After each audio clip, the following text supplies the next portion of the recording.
నమస్తే స్వర్ణ గారు. సరే, డబుల్ ఇంజిన్ సర్కార్ ఏపీలో కూటమి ప్రభుత్వం అధికారంలో ఉంది, మనం చూస్తూనే ఉన్నాం. కానీ కూటమి వాళ్ళే హెచ్చరికలు జారీ చేసుకోవడం, మీరు ఇలా చేస్తున్నారు అని తప్పులను ఎత్తి చూపించుకోవడం బాగుంది. బట్ సరి చేసుకోండి అనేది కూడా బాగానే ఉంది. బట్ అది ఎంతవరకు ప్రజల్లోకి వెళుతుంది అనేది మాత్రం తెలియాల్సి ఉంది. ఎప్పటికప్పుడు చంద్రబాబు నాయుడు గారు తనకు సంబంధించిన మంత్రులని, ఎమ్మెల్యేలను వీళ్ళందరినీ హెచ్చరిస్తూనే ఉన్నారు, వార్నింగ్స్ ఇస్తూనే ఉన్నారు. అది కూడా మనం మాట్లాడదాం. బట్ ఈ పాయింట్ ఇంట్రెస్టింగ్ ఏంటి అంటే, అమిత్ షా గారు చంద్రబాబు నాయుడు గారికి ఒక లేఖ రాశారు బహిరంగంగానే. ఏదైతే ఇబ్బందికరమైన పరిస్థితుల్లో ఉంటారో ఆ బాధితులకు తక్షణ రక్షణ సహాయం కల్పించడంలో ఏపీ గవర్నమెంట్ వెనుకబడి ఉంది. 18 minutesలో, ఫర్ ఎగ్జాంపుల్ ఎక్కడైనా యాక్సిడెంట్ జరిగింది, ఒక అంబులెన్స్ రావాలి, లేదంటే ఒక వెహికల్ రావాల్సిన అవసరం ఉండింది, 18 minutesలో రావాల్సింది 26 minutes తీసుకుంటుంది అంటూ సరిదిద్దుకోవాలి ఖచ్చితంగా అంటూ అమిత్ షా గారు లేఖను ఎలా చూడాలంటారు? అమిత్ షా గారు లేఖ అడ్మినిస్ట్రేషన్ లో భాగంగానే చూస్తాము, కానీ ఒక అసాధారణం. ఎందుకంటే జనరల్ గా కేంద్ర హోంశాఖ నుంచి లేఖ రాయడం అనేది ఒక హెచ్చరిక లాంటిదే. అంటే చర్యలు తీసుకుంటారని కాదు, రాష్ట్ర ప్రభుత్వం సీరియస్ గా ఆలోచించుకోవాల్సిన విషయం. ఈరోజు భారతదేశానికే ఈ ఆరోగ్యశ్రీ కానీ లేదా ఈ అంబులెన్స్లు కానీ ఒక మోడల్గా నిలిచాయి. రాజశేఖర రెడ్డి గారు ఎన్నికల క్యాంపెయిన్లు అయితే ఆ సౌండ్ నే ఎన్నికల క్యాంపెయిన్ గా మార్చాడు ఆయన ప్రతి సభలో. ఆ రకంగా అది ఒక పాపులర్ అయింది. అంటే అంబులెన్స్ సిస్టమ్ ఒకసారి గుర్తుంటే మీకు, కేసీఆర్ గారు తెలంగాణ అసెంబ్లీలో, నేను తెలంగాణ ఉద్యమంలో వెళ్తూ ఉంటే ఒక వ్యక్తిగా ప్రాణాపాయ దిశలో వచ్చింది, నా కారులో తీసుకెళ్తా ఉంటే ఏం అవసరం లేదు సార్, మేము 108 ఫోన్ చేసినాం, అది వస్తుంది అని అన్నాడు. అంత నమ్మకమా మీరంటే, లేదు నమ్మకం అని చెప్పాడు అన్నాడు. అంత కాన్ఫిడెన్స్ క్రియేట్ చేసింది రాజశేఖర రెడ్డి గారు తీసుకొచ్చిన అంబులెన్స్ సిస్టమ్ అనేది. కేసీఆర్ గారు స్వయంగా తెలంగాణ అసెంబ్లీలో చెప్పిన మాట ఇది. నేను పార్టీ కాకపోయినా చెప్తున్నానని చెప్పాడు, వైఎస్ రాజశేఖర్ కాకపోయినా చెప్పాడు. అంటే ఒక వాల్యూ, ఒక క్రెడిబిలిటీ అన్నది, ఒక రోల్ మోడల్ అనేది ఆంధ్రప్రదేశ్, మన ఆరోగ్యశ్రీ కూడా ఒక రోల్ మోడలే. జాతీయ ఉపాధి హామీ పథకం కూడా ఆంధ్ర నుంచే వెళ్ళింది. ఆ రకంగా దాన్ని ఇట్లాంటి హెచ్చరిక రావడం అనేది ఎక్కడో తీవ్రమైన లోపం ఉన్నట్టే కదా. కానీ ప్రభుత్వం దీన్ని సీరియస్ గా తీసుకొని మనకున్న క్రెడిబిలిటీని కాపాడుకోవాలి. క్రెడిబిలిటీ కాపాడుకుంటే ప్రాణాలు కాపాడబడతాయి. క్రెడిబిలిటీ కాపాడమంటే 18 నిమిషాల్లో సరాసరి అంబులెన్స్ అందుబాటులోకి రావాలి. ఆ విపత్కర పరిస్థితిలో ఉన్న సహాయాన్ని అర్థించే వాళ్ళ దగ్గరికి. అది 10 నిమిషాల దాకా లేట్ అవుతుందని వార్తలు వస్తున్నాయి. దానికని అమిత్ షా గారు లెటర్ రాసినట్టుగా మీడియాలో వస్తుంది. ఇది నిజమైతే 10 నిమిషాలు కానీ ఆపరేట్ చేసి తగ్గించుకుంటే ప్రాణాపాయం నుంచి తగ్గే అవకాశం ఉంటుంది కదా. కాబట్టి ఖచ్చితంగా ప్రభుత్వం పర్ఫార్మెన్స్ మార్చుకోవాలి. ఎక్కడో అడ్మినిస్ట్రేషన్ లో కొంత వైఫల్యం, లోపాలు కనిపిస్తున్నాయి. ఎంత కనిపిస్తున్నాయి మీడియా సరిగ్గా గుర్తించలేదు. కానీ నిన్న కలెక్టర్ కాన్ఫరెన్స్ లో పవన్ కళ్యాణ్ గారు ఒక సీరియస్ కామెంట్ చేసినాడు. ఆయన సింపుల్ గా మాట్లాడాడు, కానీ చాలా పెద్ద కామెంట్ అది.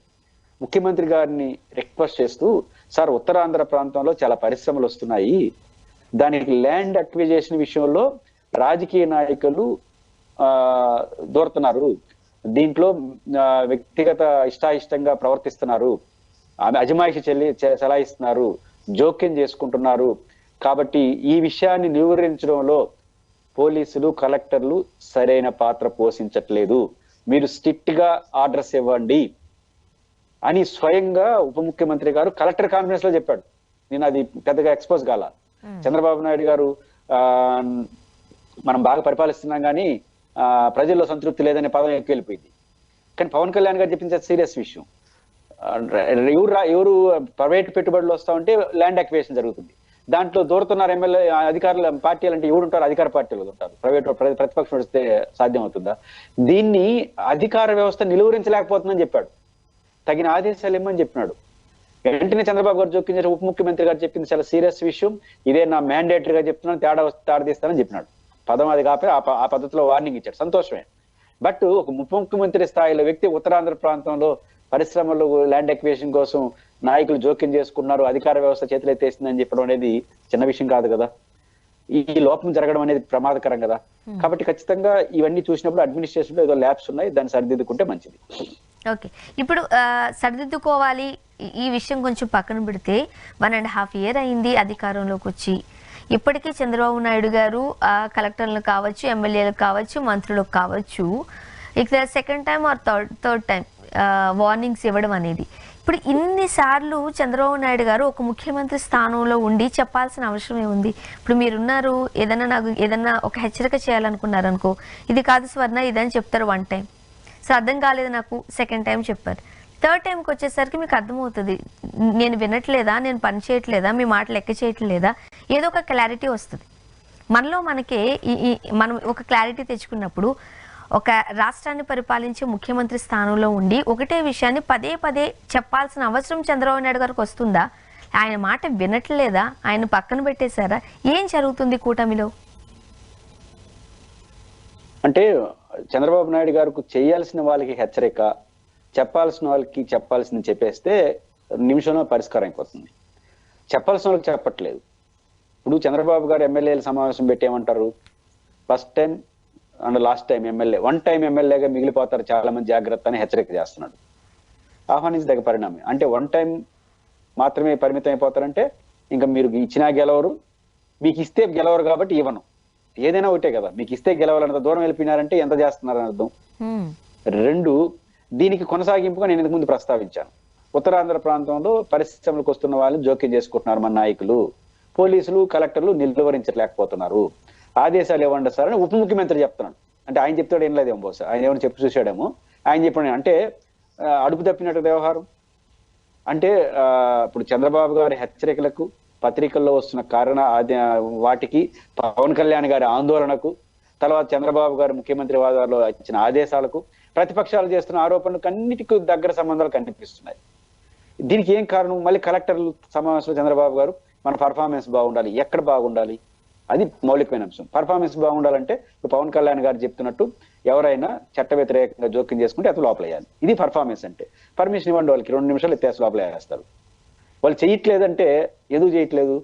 అధికార పార్టీ వారు ఉన్నారు కాబట్టి మనకెందుకు అనుకుంటున్నారా? లేదా వాళ్ళని ఏమైనా అంటే ముఖ్యమంత్రి గారు కానీ ఇంకోని ఏమైనా అంటారు అనుకుంటారా? ఎందుకంటే ముఖ్యమంత్రి గారు ఈ సమావేశంలో ఎందుకు ఆ మాట అనలా? మన ప్రతి జిల్లా కాలేజీ సమావేశంలో మాది పొలిటికల్ గవర్నెన్స్ అనేవాడు. ఈసారి ఎందుకు ఆ మాట అనలా? ఇదేదో తేడా వచ్చేట్టుగా ఉంది అనేసి. ఎందుకంటే పొలిటికల్ గవర్నెన్స్ అంటే అర్థం ఏంటి? చాలాసార్లు చెప్పాడు, మీ ఒకసారి ఐఏఎస్ ఆఫీసర్ అయితే 30 ఏళ్ళు రిటైర్ అయ్యేంత వరకు ఉంటారా? మేము 5 ఏళ్ళకి ఒకసారి పోయి ఓట్లు అడగాలి, మా పర్ఫార్మెన్స్ చూపించుకోవాలి, కాబట్టి మా ఎమ్మెల్యేలు ముద్ర ఉండాలి, కాబట్టి మా ఎమ్మెల్యే చెప్పేమని చెప్పినాడు. మీ ఎమ్మెల్యేలు ఏం చెప్తున్నారు? ఇప్పుడు పవన్ కళ్యాణ్ చెప్పినాడు. ఎమ్మెల్యేలు చెప్పినట్టు వినండి, ప్రయారిటీ ఇవ్వండి. ఆయన ఏమి ఇట్లాంటి గ్రాబింగ్ గీబింగ్ చేయమని చెప్పడు. అంటే ఎమ్మెల్యేల పేరుతో పరిపాలన జరగాలని చెప్పినాడు. వాళ్ళు అది ఆపేసి ఇది చేస్తున్నారు అని పవన్ కళ్యాణ్ గారు చెప్పినారు, మనం చెప్పడం కాదు. అంటే ఎమ్మెల్యేలకి కలెక్టర్, ఇప్పుడు ఒక నియోజకవర్గ ఎమ్మెల్యే పోయి పెన్షన్ ఇచ్చాడు అనుకోండి, కలెక్టర్తో పోయి పెన్షన్ ఇచ్చాడు కాబట్టి ఓటేస్తాడేమో చంద్రబాబు గారి ఉద్దేశం. కానీ వాళ్ళు ఆ పని ఆపేసి ఈ పని చేస్తున్నారు, పవన్ కళ్యాణ్ గారు చెప్పిన పని. కాబట్టి చంద్రబాబు నాయుడు గారు అర్థం చేసుకోవాల్సింది, సరే వారికి అర్థం మన ఇద్దరు వయసు అంత రాజకీయ అనుభవం ఉంది ఆయనకి, అర్థం చేసుకోవడం కాదు, కానీ రాంగ్ ట్రాక్ పడతాం. ఆయన హెచ్చరికలు చేయాల్సింది ఎమ్మెల్యేలకు కాదు, కలెక్టర్లకి, ఎస్పీలకి. ఎవరైనా సరే మా ఎమ్మెల్యేలని ఎవరైనా తప్పు చేస్తే లోపలేయండి, ఇల్లీగల్ యాక్టివిటీస్ వచ్చి అడిగితే చెయ్యొద్దండి, ఇది నా ఆదేశం అని ఒక్క మాట సిన్సియర్ గా చెప్పామనండి. మళ్ళీ వచ్చే కలెక్టర్ కాన్ఫరెన్స్ సమావేశానికి ఈ సమస్య రాదు.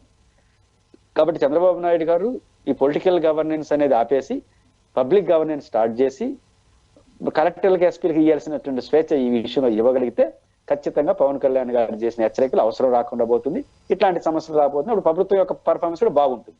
అది తప్ప అన్ని చేస్తా ఉండి ఎన్ని ఉపన్యాసాలు చెప్పినా, ఎన్ని హెచ్చరికలు చేసినా, మీది హెచ్చరికలు చేసే పని మీది, మా పని మాది అని వాళ్ళు అనుకుంటున్నారు.